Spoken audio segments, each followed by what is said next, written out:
عزیز طلبہ و طالبات، ہم ولی اورنگ آبادی ولی دکنی کی شاعرانہ خصوصیات پر گفتگو کر رہے ہیں۔ ولی اورنگ آبادی کی شاعرانہ خصوصیات،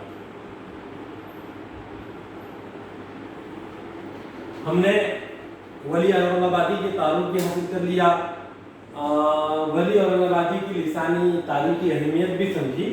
اب آئیے ولی اورنگ آبادی کے کلام کی خصوصیات کی طرف چلتے ہیں۔ ایک کوٹیشن ہے، غور کریں اس کے اوپر، پھر ہم اس پر گفتگو بھی کریں گے تاکہ ولی اورنگ آبادی کی شاعری کی خصوصیات کھل کر ہمارے سامنے آئیں۔ انور صدیر ولی اورنگ آبادی کے تعلق سے لکھتے ہیں کہ ولی کی غزل میں ہندوستان کی ارضیت اور ایران کے تقی الآفرینی آپس میں مدغم ہو گئی ہیں۔ وہ زندگی کی جمالیات کے ظاہر کی پرستش کرتا ہے اور حسن کائنات کی طرف واہلانہ لپکتا ہوا نظر آتا ہے۔ وہ کسی فلسفے کا پابند نہیں، عشق ولی کا مرکزی کردار ہے۔ یہ تین کوٹیشنز میں نے آپ لوگوں کے سامنے رکھے ہیں۔ آئیے ولی کی شاعری کو سمجھنے کے لیے یہ تین کوٹیشنز کافی رہیں گے، لیکن ہم یہاں پر ولی کی شاعرانہ خصوصیات کو بہت تفصیلی گفتگو کریں گے تاکہ جب ہم ولی کی غزل کو پڑھیں اس وقت ہمارے سامنے ولی کی غزل کا تاریخی، سیاسی، سماجی، ادبی، لسانی سارا پس منظر ہو، جس میں ہم ولی کو سمجھنے میں اور ولی کی شاعرانہ افادیت کو سمجھنے میں سہولت محسوس کریں۔ نمبر ایک، حسن پرستی۔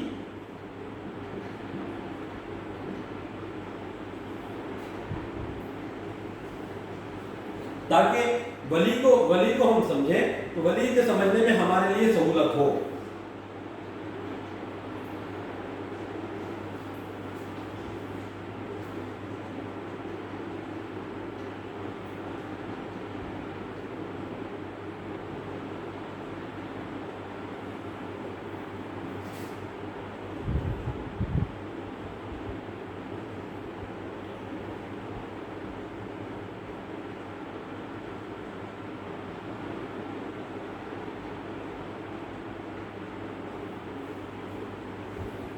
حسن پرستی، جس میں زندگی اور کائنات کا حسن، زندگی اور کائنات کا حسن، کائنات کا حسن،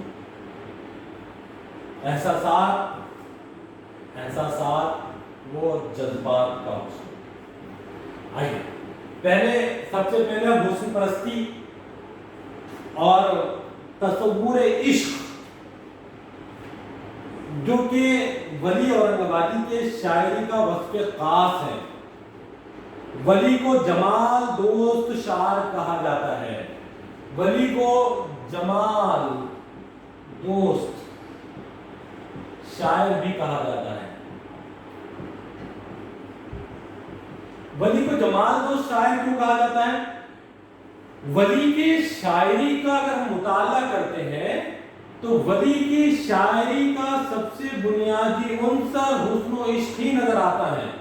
خصوصیت سے ولی کی غزل گوئی کا مرکزی موضوع ہی حسن و عشق ہے۔ وہ اگر زندگی کے کسی موضوع کو بیان بھی کر رہا ہو تو حسن و عشق کے پیراہے میں ہی بیان کرتا ہے۔ لکھا ہے کہ ولی کی شاعری میں حسن و جمال کا موضوع بڑا اہم ہے۔ ولی سے پہلے کئی شعراء نے حسن و جمال کو بڑھتا ہے اور فارسی شعراء نے بہت ہی بہترین انداز میں اس کو بڑھتا ہے، لیکن ڈاکٹر عبداللہ ولی کو جمال دوست شاعر کا لقب دیا ہے۔ ان کو حسن پرستی میں سرمستی وارفتگی کی لہریں پیدا ہوتی ہیں، ان کے حسن پرستی میں سرمستی اور سرخوشی کا رنگ نمایاں محسوس ہوتا ہے۔ وہ حسن کے ایک تجربے کے طور پر قبول کرتے ہیں جس سے ان کی روح اور جسم میں سرمستی کی لہریں پیدا ہوتی ہیں۔ خود کو اس تجربے کے محسوسات میں گم کر دینا چاہتے ہیں۔ ان کے حسن پرستی سے صحت مندانہ انداز کی ہے، وہ حسن کو کسی ایسے تجربے کی بنیاد نہیں بناتے جو جنسی ہو، جس سے صرف نفسیاتی خواہشات کا تعلق ہو۔ یہی وجہ ہے کہ ولی کے ہاں جنسیت اور احساسات، حسن و آفاقی تصورات کا حامل محسوس ہوتے ہیں۔ وہ حسن کے احساس سے روح کی بالیدگی اور من کا سرور حاصل کرتے ہیں۔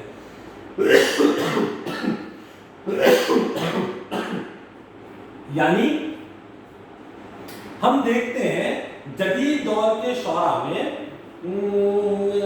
حسن کا ایک تصور کب جنسیت میں تبدیل ہو جائے، حسن کا بیان کب تلذذ کا شکار ہو جائے، یا حسن کے خوبصورتی یا جمال یار کو دیکھتے دیکھتے کب کیفیات ہوس میں تبدیل ہو جائے، اس کا اندازہ لگانا مشکل ہے۔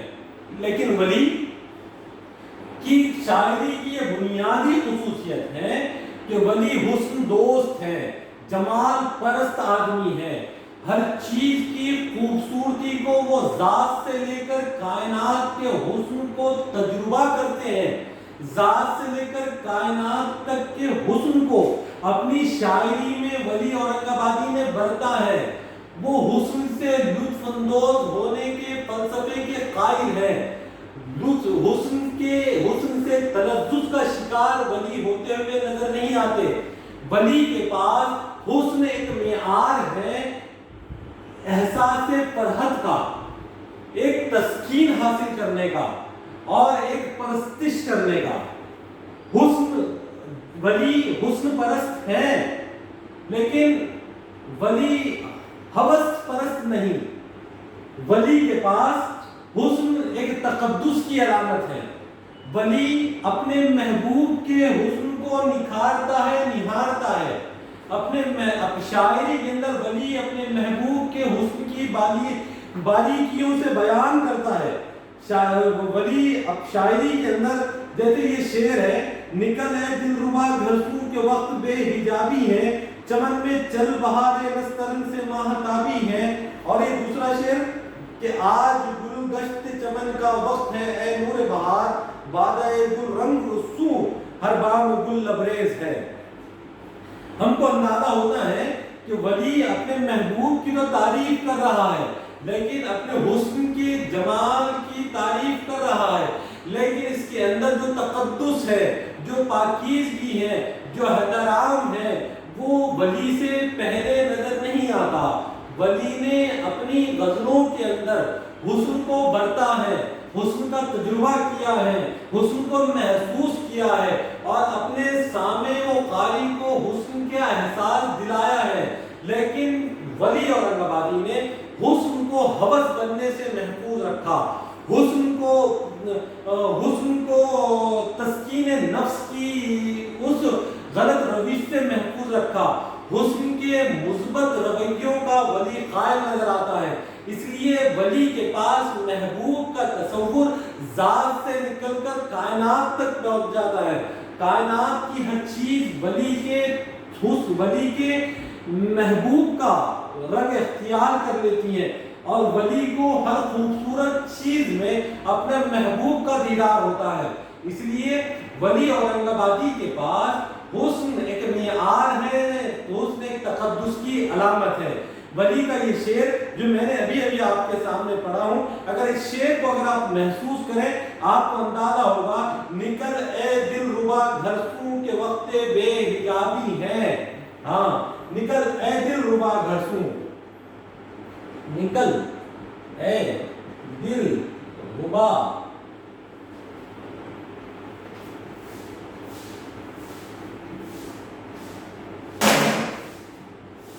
دلربا گھرسوں کے وقت بے حجابی ہے، چمن میں چل بہار نسترن بے ماہتابی ہے۔ چمن میں چل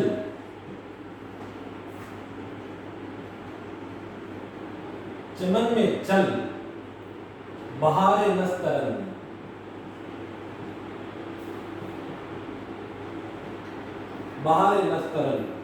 بے ماہتابی ہے۔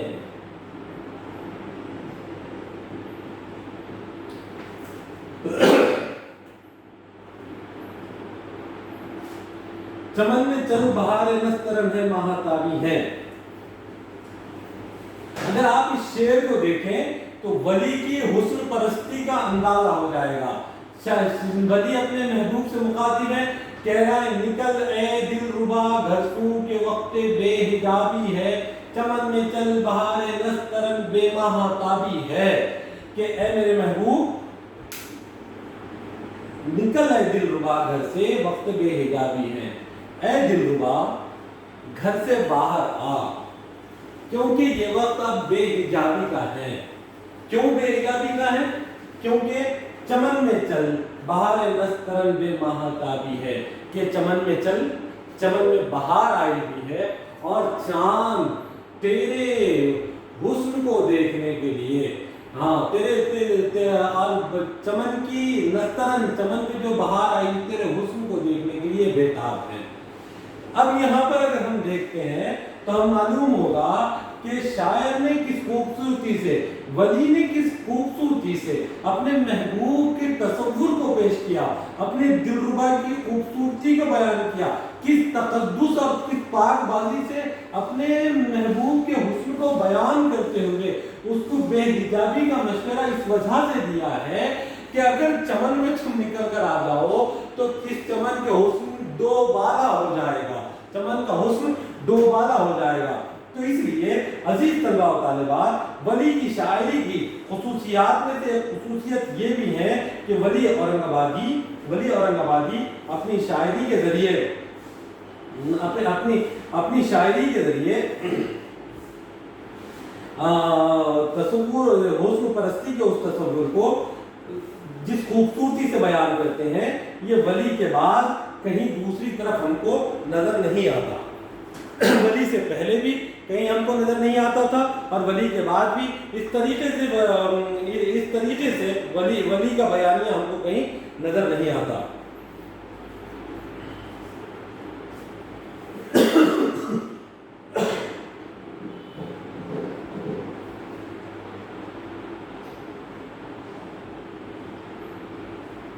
اب اگر ہم آگے بڑھیں تو دوسرا موضوع جو ولی کے پاس ہم کو دیکھنے ملتا ہے، جو حسن کیا تصور دیکھنے کو ملتا ہے، اس پہ گفتگو کریں تو معلوم ہوگا کہ ولی اورنگ آبادی ایک شخص تو ہے لیکن کائنات کا حسن ولی کا موضوع رہا ہے۔ ولی کے کلام میں خارجی رنگ، غزل کی خصوصیات میں کہا گیا کہ غزل ایک داخلی اظہار کا وسیلہ ہے، آدمی کی کیفیات کا وسیلہ ہے، لیکن وہ شاعر ولی اورنگ آبادی وہ شاعر ہے جنہوں نے آج سے 400 ساڑھے 400 سال پہلے غزل کو خارجی اظہار کا بھی وسیلہ بنایا ہے۔ یہ بھی ولی اورنگ آبادی کی شاعری کی خصوصیات کا ایک جز ہے۔ دیکھیے ولی اورنگ آبادی باہر کی دنیا سے لطف اندوز ہونے پر یقین رکھتے ہیں، یوں ان کی غزل گھٹن کی فضا کا شکار نہیں ہونے پاتی۔ وہ ایسے بھورے کی طرح ہے جو عشق و مستی میں پھول کر گرد منڈلاتا ہے اور حسن کے قصیدے کہتا ہے، اس میں غم و اندو نہیں ہے۔ شاید یہ اس دور کا تقاضا بھی تھا، کیونکہ اس وقت دکن کے ریاستی آزادی، ہاں اگر ہم دیکھتے ہیں تو ولی کی شاعری کے اندر ہم کو ذات بھی نظر آتی ہے اور کائنات بھی نظر آتی ہے، داخلیت بھی نظر آتی ہے اور خارجیت بھی نظر آتی ہے۔ ولی کی شاعری میں باغیچے، گل، پھول، گھنچے، گل، بوٹے، کائنات، پہاڑ، دریا، جھرنے، مناظر قدرت بھی حسن کی شکل اختیار کیے ہوئے نظر آتے ہیں۔ یہ کب نظر آتا ہے؟ جب انسان کی داخلیت مسرور ہو، داخلیت کے اندر انسان کے اندر اطمینان ہو، انسان اپنے اندر آسودگی محسوس کرتا ہو تو اس کو ہر چیز خوبصورت نظر آتی ہے۔ یہ ایک نفسیاتی پہلو ہے۔ اگر ہم ولی کی شاعری کے اس نفسیاتی عنصر کو دیکھیں کہ ولی کے پاس صرف محبوب ہی خوبصورت نہیں ہے بلکہ محبوب سے وابستہ ہر چیز خوبصورت ہے۔ صرف ولی کے پاس اپنے محبوب کا حسن ہی خوبصورت نہیں ہے بلکہ ولی کے پاس کائنات کی ہر چیز میں حسن نظر آتا ہے۔ ولی کے پاس کائنات کی ہر چیز کا حسن ایک دلربا اور ایک محبوب کی شکل اختیار کر کر غزل میں ڈھل جاتا ہے۔ اس کی وجوہات کیا ہے؟ ہم کو اندازہ ہوگا اگر ہم غالب اور میر کے زمانے میں آئے تو میر کے زمانے میں ہم کو لگتا ہے کہ دلی اجڑتی ہوئی بستی بھی نظر آئی، اور غالب کے زمانے میں تو جنگ آزادی کی وجہ سے پوری دلی تاراج ہو گئی۔ بے اطمینانی، قتل و غارت گیری،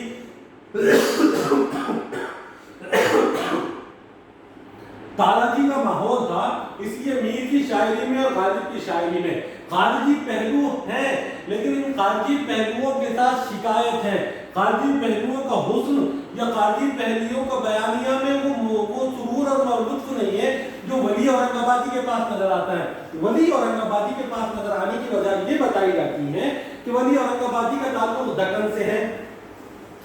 اورنگزیب کے زمانے تک دکن کا تقریباً علاقہ، یہ یوں کہیے 1707 تک دکن کا علاقہ اپنے طور پر آزاد رہا۔ یہاں کی چھوٹی چھوٹی ریاستیں تھی، گولکنڈہ کی حکومتیں قائم تھی، قطب شاہی دور قائم تھا، بادشاہ شاہی کا نظام تھا، نظام شاہی کا دور دورہ تھا، اور ولی جس علاقے میں رہ رہے تھے، جو ہمارا اورنگ آباد کا علاقہ ہے، نظام شاہی کے زیر اثر تھا، اور نظام شاہی کے اندر ساری آسودگی تھی، ماحول میں ایک دم سکون تھا۔ اس لیے ولی کی شاعری کے اندر بھی ولی سیر، اسی وجہ سے ولی کو بہت آسودگی حاصل ہوئی، سیر و سیاحت کے شوقین تھے۔ سیر و سیاحت کے دوران میں ولی اورنگ آبادی نے جتنے سارے مناظر قدرت اور جتنے سارے حسن پرستی کے لوازمات کو پرکھا بڑھتا ہے، یہ ولی کی شاعری کا جز بنے، اور ولی کے حسن پرستی کا اور ولی کی شاعری کے خارجی پہلوؤں کو ان ساری چیزوں نے اجاگر کیا ہے۔